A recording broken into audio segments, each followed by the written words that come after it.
بسم اللہ الرحمن الرحیم۔ آج پھر میری بیٹی کالج سے آتے ہی اپنے کمرے میں گھس گئی تھی۔ نہ سلام، نہ دعا، اور نہ ہی اس نے مجھ سے کھانا مانگا۔ میری ممتا تڑپ اٹھی۔ میں نے ماہم کے کمرے کا دروازہ کھولا تو وہ کھڑکیوں پر پردے ڈالے، اندھیرا کیے، سر پر کپڑا باندھے لیٹی ہوئی تھی۔ مجھے تشویش ہوئی۔ ماہم بیٹا، طبیعت تو ٹھیک ہے نا تمہاری؟ کیا ہوا ہے میری جان؟ میں کچھ دنوں سے نوٹ کر رہی ہوں، تم الجھی الجھی سی رہتی ہو۔ میری بات سن کر ماہم نے بیزاری سے میری جانب دیکھا اور بولی، ماما مجھے کچھ دیر آرام کرنا ہے، میرے سر میں درد ہے۔ آرام تو میں تبھی کر سکوں گی نا جب آپ کمرے سے تشریف لے جائیں گی، سو پلیز مجھے کچھ دیر کے لیے تنہا چھوڑ دیں۔ میں اس کا منہ دیکھتی رہ گئی۔ بیٹا آؤ، میں تمہیں ڈاکٹر کے پاس لے چلتی ہوں۔ میری پریشانی فطری تھی، مگر وہ بیڈ سے اٹھی، اس نے میرا ہاتھ پکڑا اور مجھے کمرے سے باہر لے گئی اور بولی، میں آرام کروں گی تو خود بخود ٹھیک ہو جاؤں گی۔ اتنا کہہ کر اس نے میرے منہ پر دروازہ بند کر لیا تھا۔ میں حیران پریشان سی کھڑی رہ گئی کہ آخر اس کو ہو کیا گیا ہے۔ ماہم رات گئے تک کمرے میں بند رہی تھی۔ جاوید صاحب آئے تو وہ بھی اپنی لاڈلی بیٹی کا پوچھنے لگے تھے۔ میں نے صاف صاف بتا دیا کہ ماہم کسی سے بات نہیں کرنا چاہتی، مگر وہ اس سے ملنے کی ضد کرنے لگے تو ہم دونوں ماہم کے کمرے میں چلے گئے۔ اب کی بار کمرے کی لائٹس آن تھیں۔ ہم جیسے ہی کمرے میں داخل ہوئے، ماہم گھبرا سی گئی تھی۔ پریشانی اس کے چہرے سے صاف نظر آ رہی تھی۔ کیا بات ہے ماہم، کیا چھپا رہی ہو؟ میں نے بنا لگی لپٹی پوچھا تو وہ بوکھلا گئی، اور اپنی بوکھلاہٹ پر پردہ اس نے مجھ پر غصہ کر کے کیا تھا۔ کیا مسئلہ ہے آپ کے ساتھ ماما؟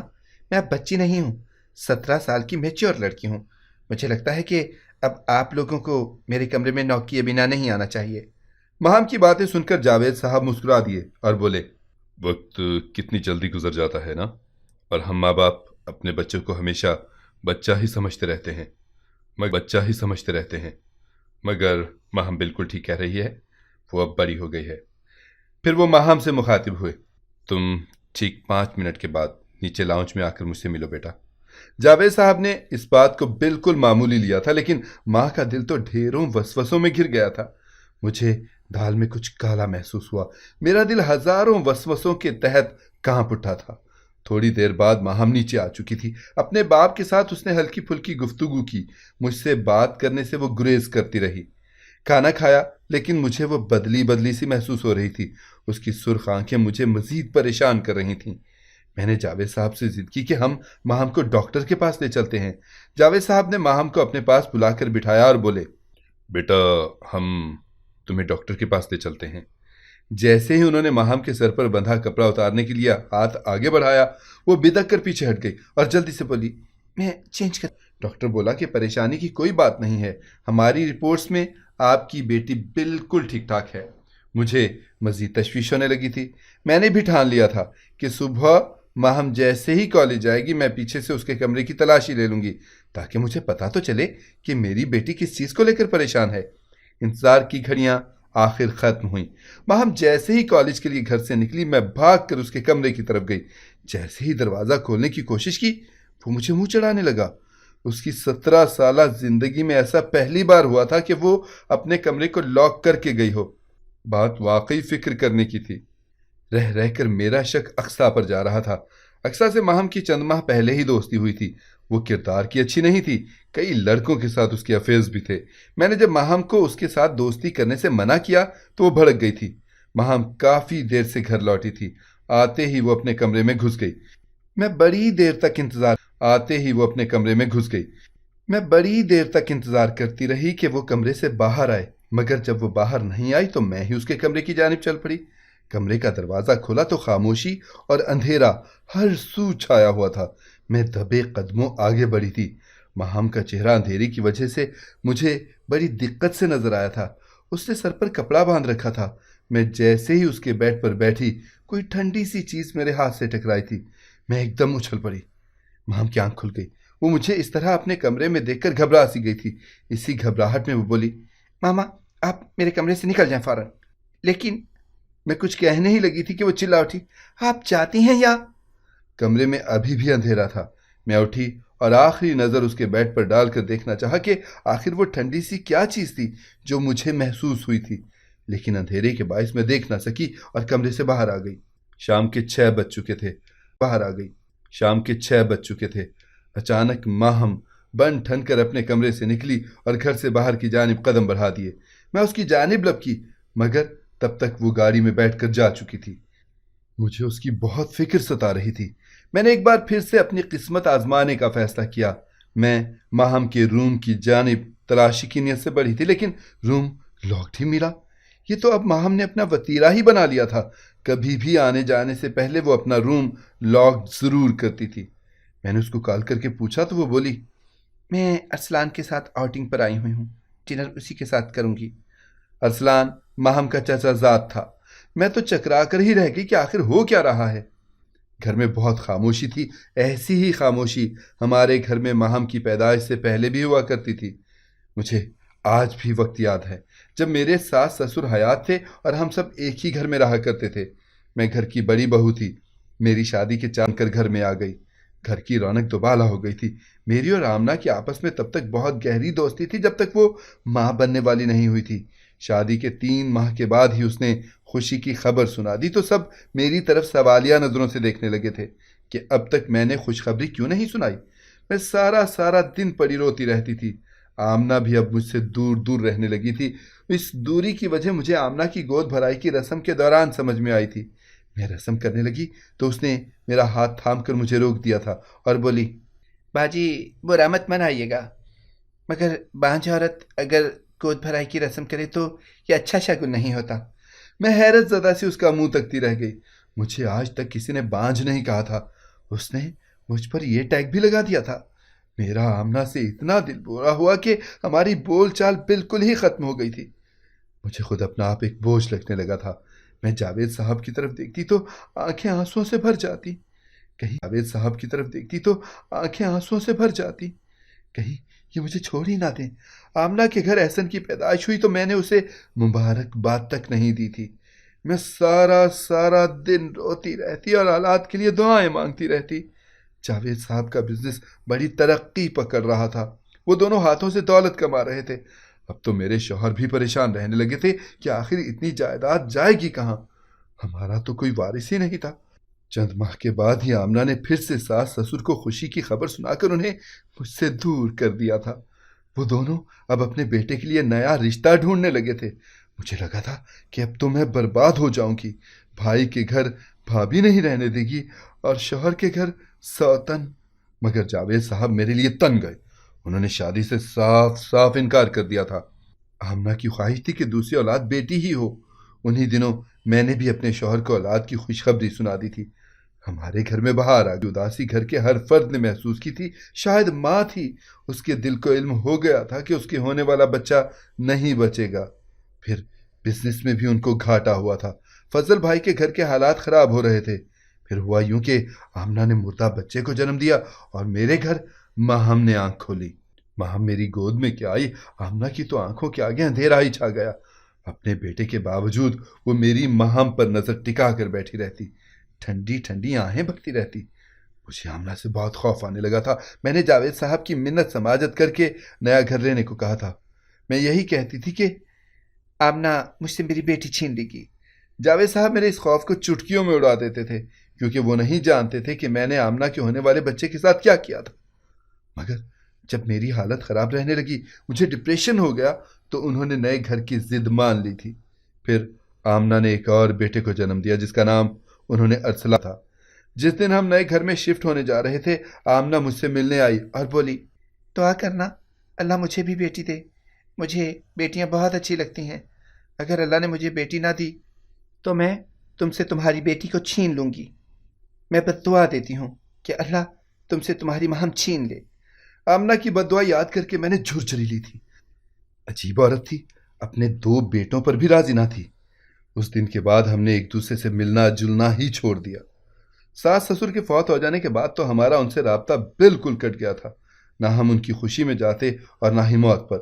ہمیں ایک دوسرے کی بالکل بھی خبر نہیں تھی۔ مگر ماہم کے کالج میں ایک نئی لڑکی اقصیٰ جب سے آئی تھی، ہر کام ہی الٹا ہو رہا تھا۔ اس کی وجہ سے ماہم خاصی بدتمیز بھی ہو گئی تھی، اور تو اور اس نے اپنے فرینڈ ارسلان سے بھی اس کو ملا دیا تھا۔ یوں ماہم گڑے مردے اکھاڑنے اٹھ کھڑی ہوئی تھی۔ مجھے ارسلان ملا دیا تھا۔ یوں ماہم گڑے مردے اکھاڑنے اٹھ کھڑی ہوئی تھی۔ مجھے ارسلان ایک نظر نہ بھاتا تھا، مگر میں ماہم کی خاطر خاموش رہی۔ مگر اب یہ سب میری برداشت سے باہر ہو چکا تھا۔ ماہم جیسے ہی گھر داخل ہوئی، میں نے عدالت سجا لی۔ مجھے انجانے خوف نے گھیرا ہوا تھا جس کی میں تردید چاہتی تھی۔ ماہم، تمہارے چچا فضل ارسلان کے لیے تمہارا رشتہ مانگ رہے ہیں۔ اب تو تم دونوں میں دوستی بھی ہو گئی ہے، تم کہو تو ہاں کر دوں۔ یہ بات میں نے بہت ڈرتے ڈرتے بولی تھی۔ اس بات کے پیچھے بہت سے خوف چھپے ہوئے تھے۔ میری بات سن کر ماہم آگے بڑھی اور بولی، ماما، ارسلان میرا دوست ہے، اس سے آگے کچھ بھی نہیں۔ میں جانتی ہوں آپ نے مجھ سے یہ سوال صرف اس لیے کیا ہے کیونکہ آپ مجھ پر شک کرتی ہیں، لیکن ماما آپ کو تھوڑی سی تو شرم آنی چاہیے تھی، یا پھر میں یوں کہوں کہ آپ میں شرم نام کی تو چیز ہی نہیں ہے۔ اتنا کہہ کر وہ اپنے کمرے میں چلی گئی تھی، لیکن آج شام تک ماہم کا غصہ ٹھنڈا نہیں ہوا تو میں اس کے کمرے میں داخل ہوئی، لیکن مجھے دیکھ کر وہ شدید گھبرا گئی۔ اس کا کمرہ اندھیرے میں ڈوبا ہوا تھا، سر پر کپڑا باندھ کر وہ کوئی چیز ہاتھ میں لیے بیٹھی تھی۔ اندھیرے کے باعث میں کچھ بھی دیکھ نہ پائی۔ میں خاموشی سے اٹھ کر کمرے سے باہر نکل آئی تھی۔ اب میں سیدھی اقصیٰ کے گھر گئی۔ اس کو میں نے آڑے ہاتھوں لیا۔ اس سے سچ اگلوانے کے لیے میں نے اس پر بہت زور ڈالا تو وہ بول ہی پڑی، انٹی، ماہم کسی لڑکے کو پسند کرتی ہے، ان دونوں کی آپس میں بہت گہری دوستی ہے۔ ماہم نے ایک خفیہ موبائل لے رکھا ہے، اس موبائل پر وہ اپنے دوست احمد سے باتیں کرتی ہے۔ اقصیٰ کی باتیں سن کر میں خاموشی سے گھر چلی آئی تھی، لیکن تعجب کی بات تھی کہ میں نے ماہم کے کمرے سے کبھی بھی فون پر بات کرنے کی آواز نہ سنی تھی۔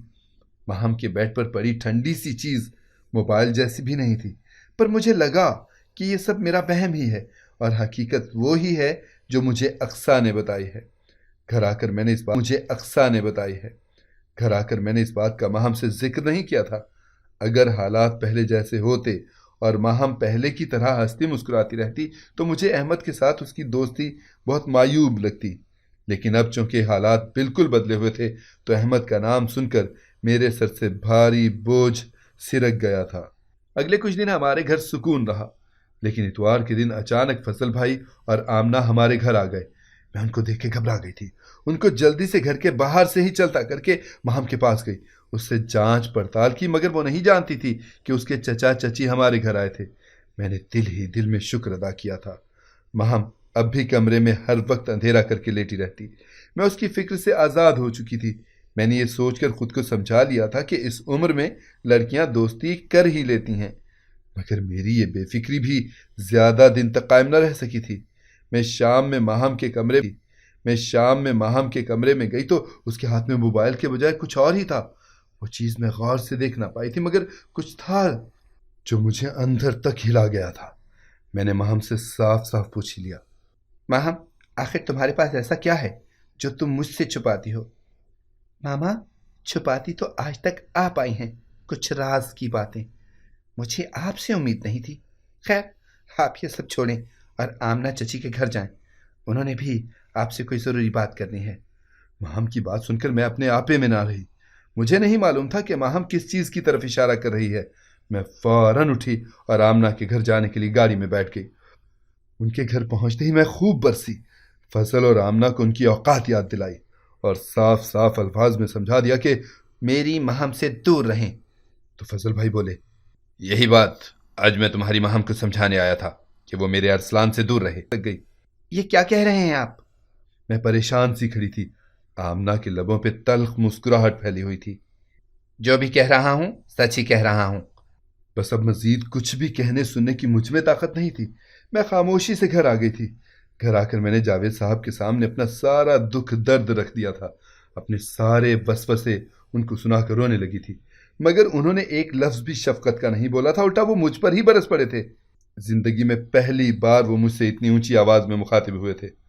میں نے بہت سمجھایا تھا کہ بیگم اتنی بڑی غلطی مت کرو، رشتوں کو ایک دوسرے سے نہ چھڑایا جاتا ہے اور نہ ہی بھلایا جاتا ہے، مگر تم پر تو جنون سوار تھا، تم تو اپنی ہی کر گزری، اب سنبھالو اس ساری صورتحال کو۔ میں بہت بے بس محسوس کر رہی تھی، کوئی میرا ساتھ دینے کو تیار نہیں تھا۔ جس پیسے پر مجھے اتنا مان تھا کہ میں آمنہ کو کسی گنتی میں ہی نہ لاتی تھی، اب وہی پیسہ مجھے منہ چڑھا رہا تھا اور آمنہ کم پیسے میں بھی پرسکون تھی۔ مجھے ڈھیر و ملال نے اپنے شکنجے میں جکڑ لیا تھا۔ کاش میں جاوید صاحب کی بات مان لیتی تو آج مجھے منہ کی نہ کھانی پڑتی۔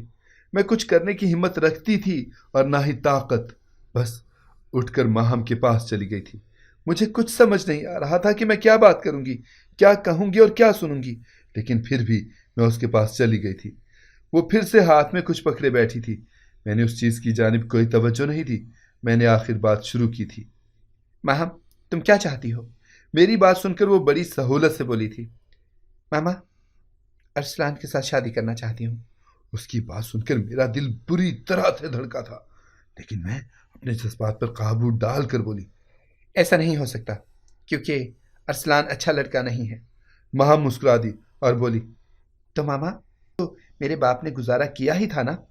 خیر، ارسلان کے والدین میرا رشتہ لے کر آنے والے ہی ہوں گے، تب تک میں بابا کو کچھ دکھانا چاہتی ہوں۔ یہ کیسی بہکی بہکی باتیں کر رہی تھی وہ؟ میری سمجھ سے تو سب باہر تھا۔ ماہم نے تکیے کے نیچے سے کچھ نکالا، وہی چیز جو وہ مجھ سے چھپایا کرتی تھی۔ میں نے اس چیز کی طرف دیکھا تو میں سانس بھی نہ لے پائی۔ وہ مٹکا تھا، وہی مٹکا جس میں میرے بہت سے راز چھپے ہوئے تھے۔ ماہم، تم کیا کرنے جا رہی ہو؟ میری بات سن کر وہ مسکرا کر بولی، ماما، میرے ساتھ آئیں، بابا آپ کو سب کچھ سمجھا دیں گے۔ ماہم نے میرے سر پہ بم پھوڑ ڈالا تھا۔ میں ایک دم بوکھلا گئی اور بوکھلاہٹ میں وہاں سے اٹھ کر اس کے پیچھے آ گئی تھی۔ میں روتی رہی اور اللہ سے معافیاں مانگتی رہی تھی۔ مجھے معلوم تھا کہ اب میرا بہت برا انجام ہونے والا تھا۔ تبھی جاوید صاحب بھی وہیں آ گئے تھے۔ شاید ان کو بھی ماہم نے کال کر کے آفس سے بلا لیا تھا۔ ماہم نے بنا کچھ کہے وہ مٹکا ان کی طرف بڑھا دیا اور بولی، بابا، ماما نے آپ کو ساری زندگی چیٹ کیا ہے، اس میں سارے ثبوت موجود ہیں۔ جاوید صاحب بڑی حیرت سے کبھی مجھے تکتے تو کبھی ماہم کو۔ انہوں نے صوفے پر بیٹھ کر وہ مٹکا کھول لیا۔ اس میں سے بے شمار خط ان کی گود میں آ کر گرتے چلے گئے تھے۔ انہوں نے باری باری ان خطوط کو پڑھنا شروع کیا تھا۔ ان کے چہرے کی حالت بدلتی جا رہی تھی۔ ظاہر ہے کوئی بھی غیرت مند شخص اپنی بیوی کے عاشق کے خطوط پڑھ کر کیسے صبر کر سکتا ہے۔ انہوں نے وہ سارے خط اٹھا کر پھینک دیے۔ تبھی کام والی نے آ کر بتایا کہ ہمارے مہمان آ چکے ہیں۔ میرا دماغ ایک دم سے گھوم گیا تھا۔ میں بپھری شیرنی کی طرح لاؤنج میں آئی تھی۔ جی کہیے، کیسے آنا ہوا؟ میں چلا کر بولی تھی۔ آمنہ مسکرا کر بولی، ماہم کو اپنی بیٹی بنانے آئے ہیں۔ میں غصے سے بے قابو ہوتی جا رہی تھی۔ مکار عورت، تم جانتی ہو نا یہ رشتہ نہیں ہو سکتا۔ پھر تم نے اپنے بیٹوں کے پیروں میں بیڑیاں کیوں نہیں ڈالی؟ یا پھر کہیں تم ہی نے تو یہ کھیل نہیں رچایا؟ ماہم آگے بڑھی اور میری آنکھوں میں آنکھیں ڈال کر چلائی تھی، کیوں ماما، کیوں؟ آخر کیوں نہیں ہو سکتا یہ رشتہ؟ کیونکہ ارسلان تمہارا بھائی ہے۔ میں سب کھو چکی تھی۔ پورے لاؤنج میں خاموشی چھا چکی تھی۔ ماہم رو رہی تھی۔ جاوید صاحب آگے بڑھے اور انہوں نے میرے منہ پر تھپڑوں کی برسات کر دی تھی اور بولے، میں آج ابھی اور اسی وقت تمہیں طلاق دے کر فارغ کر دوں گا۔ تمہارا تو پورا وجود ہی دھوکا ہے، تم تو فتنہ نکلی۔ ادھر ماہم رو رو کر ایک ہی سوال کر رہی تھی، ماما، آپ نے ایسا کیسے کر لیا؟ آپ نے کیوں کیا میرے ساتھ ایسا؟ میں بھی رو دی اور بولی، تمہاری چچی اپنے صاحب اولاد ہونے پر بہت فخر کرتی تھی، بہت گھمنڈ تھا اس۔ ایک دن اس نے کہا تھا کہ باجی اتنا پیسہ ہونے کا کیا فائدہ جب آپ اپنے آپ سے بانجھ ہونے کا ٹیگ ہی نہیں اتار سکتی۔ یقین مانو ماہم، مجھے آمنہ کی باتیں بہت دکھ پہنچاتی تھی۔ میں سارا دن روتی اور خود کو مرنے کی بد دعائیں دیتی تھی۔ جاوید صاحب بھی اولاد نہ ہونے پر پریشان تھے اور میری ساس میرے لیے سوتن ڈھونڈ رہی تھی۔ ان دنوں میں نے بہت زیادہ ذہنی اذیت سہی تھی۔ میرا بس چلتا تو میں خود کو ختم ہی کر لیتی۔ پھر یوں ہوا کہ ہمارے گھر آمنہ کا ایک کزن کچھ دن رہنے کے لیے آیا تھا۔ ایک دن فضل بھائی اور آمنہ کی بہت لڑائی ہوئی۔ فضل بھائی آمنہ پر شک کرنے لگے تھے، مگر وہ بے قصور تھی۔ آمنہ کا کزن چلا گیا۔ پھر 2 ماہ کے بعد آمنہ نے خوشخبری سنائی۔ میں نے آمنہ سے اس کی ہونے والی اولاد مانگ لی۔ میں نے اس کے آگے جھولی پھیلا کر کہا کہ تم اپنی ہونے والی اولاد پیدا ہوتے ہی مجھے دے کر مجھ پر احسان کر دینا۔ آمنہ میری بات سن کر بہت تلخ ہو گئی اور بولی، کیوں باجی؟ میں نے یتیم خانہ تلخ ہو گئی اور بولی، کیوں باجی؟ میں نے یتیم خانہ کھول رکھا ہے جو 5 عورتوں کو اولاد بانٹتی پھروں۔ میں 5 لفظ کی تکرار سے تنگ آ چکی تھی۔ وہ مجھے بار بار بانچ کیوں کہتی تھی؟ میں نے بھی آمنہ کو مزہ چکھانے کا فیصلہ کر لیا تھا۔ اس پر میں نے اپنے پیسے کا زور اور دباؤ ڈالا، مگر وہ نہ مانی۔ پھر میں نے کھیل رچایا۔ میں نے اپنے ہاتھوں سے خط لکھے اور آمنہ کو کہا کہ یہ خط تمہارے کزن نے بھیجے ہیں۔ وہ حیران رہ گئی تھی، ڈر بھی گئی تھی۔ اس کو ڈرتا دیکھ کر میں نے مزید ڈرا دیا۔ یوں میں ہر روز نیا خط لے کر آتی جس کے شروع میں میری جان لکھ دیتی۔ آمنہ بہت ڈر گئی تھی۔ میں نے اس سے کہا کہ ان خطوط کا راز ہی رہے گا اگر تم اپنا ہونے والا بچہ مجھے سونپ دو۔ کیوں میں نے آمنہ کو ڈرا دھمکا کر اس کے ہونے والے بچے پر اپنا حق جما لیا۔ جس دن مہم اس دنیا میں آئی میں نے تمہیں آمنہ سے چھین لیا۔ آمنہ بیچاری نے یہ مشہور کر دیا کہ اس کا بچہ پیدا ہوتے ہی مر گیا تھا، جس کی جھوٹی موٹی تدفین میں نے اور آمنہ نے مل کر لی تھی۔ آمنہ کو جب معلوم ہوا کہ وہ خط تو میں لکھتی تھی، اس کے کزن نے تو کبھی کوئی خط بھیجا ہی نہیں تھا، اس نے بد دعا دی مجھے کہ مہم تمہاری بھی نہ رہے۔ اور دیکھو مہم، آج کے بعد تم کہاں رہو گی میری بات سن کر سبھی خاموش ہو گئے تھے۔ میں نے آمنہ کے لیے جو گڑھا کھودا تھا اس میں تو میں خود ہی گر گئی تھی۔ میں رو پڑی تھی۔ مہم، تم نے یہ کیا کیا؟ اپنے ہی بھائی کو پسند کر لیا۔ میں بہت پریشان تھی۔ مہم، تمہیں آخر وہ مٹکا ملا کہاں سے تھا؟ مہم زار و قطار رو رہی تھی، پھر بولی، ماما، ارسلان اقصیٰ کا دوست تھا۔ ایک دن ارسلان اقصیٰ کے لیے بالکل ایسا ہی مٹکا لے کر آیا تھا اور بولا یہ میری ماما نے بنایا ہے۔ میں وہاں تو خاموش رہی، مگر گھر آ کر میں نے اسٹور روم چیک کیا۔ مجھے شک تھا کہ ایسا مٹکا ہمارے گھر میں بھی پڑا ہوا ہے، تو ہمارے گھر میں بھی تھا، پھر یہ تمہاری ماما کیسے بنا سکتی ہیں؟ اس نے مٹکے کے پیندے کو دیکھا، وہاں آمنہ لکھا تھا۔ ارسلان مجھے اور اقصیٰ کو اپنے گھر لے گیا۔ وہاں آمنہ مجھے چوم چوم کر رونے لگیں اور کہنے لگیں کہ میں ان کی سہیلی کی بیٹی ہوں۔ انہوں نے مجھے بتایا کہ آپ نے ان کی سہیلی سے مجھے زبردستی چھین لیا تھا۔ پھر انہوں نے مجھے کپڑے میں تعویذ باندھ کر دیا اور کہا کہ میں ہر شام اندھیرا کر کے اپنے کمرے میں لیٹ جاؤں اور سر پر اس تعویذ کو باندھ لیا کروں گی تو اللہ مجھے جلد ہی میرے حقیقی والدین سے ملا دے گا۔ میں نے ان کی بات پر عمل کیا۔ دیکھا نا کتنی جلدی مجھ سے میرے والدین ملنے چلنے آئے۔ وہ رو رہی تھی، میرا دل اس کو دیکھ دیکھ کر کٹ رہا تھا۔ پھر وہ بولی، میں بہت پریشان ہو گئی تھی، سارا دن اس مٹکے کو چومتی رہتی تھی۔ پھر میں نے ایک دن اس مٹکے کو کھولا تو مجھے خط نظر آئے۔ مجھے آپ سے نفرت ہو گئی تھی کہ آپ نے مٹکے کو کھولا تو مجھے خط نظر آئے۔ مجھے آپ سے نفرت ہو گئی تھی کہ آپ نے میرے بابا کو دھوکہ دیا ہے۔ مگر ماما، آپ نے صرف میرے بابا کو ہی نہیں بلکہ ہم سب کو دھوکہ دیا ہے۔ پھر وہ جاوید صاحب سے بولی، بابا، آپ کی اجازت ہے تو میں اپنے حقیقی والدین کے گھر چلی جاؤں ان کے ساتھ رہنے؟ مہم کی بات سن کر میرا تو کلیجہ ہی پھٹ گیا تھا۔ میں جلدی سے آگے بڑھی اور بولی، مہم، میں تمہارے بغیر نہیں جی پاؤں گی۔ وہ آگے سے بولی، آپ مر ہی جائیں تو اچھا ہوگا۔ مہم کی بات سن کر لگا کہ جیسے میں واقعی ہی مر گئی ہوں۔ جاوید صاحب سے اجازت لے کر مہم ہمارے گھر سے چلی گئی تھی۔ وہ اپنے بابا سے ملنے ان کے آفس چلی جاتی ہے، مگر اس نے ایک بار بھی پلٹ کر میری خبر نہیں لی تھی۔ جاوید صاحب مجھ پر نظر ڈالنا بھی گوارا نہیں کرتے۔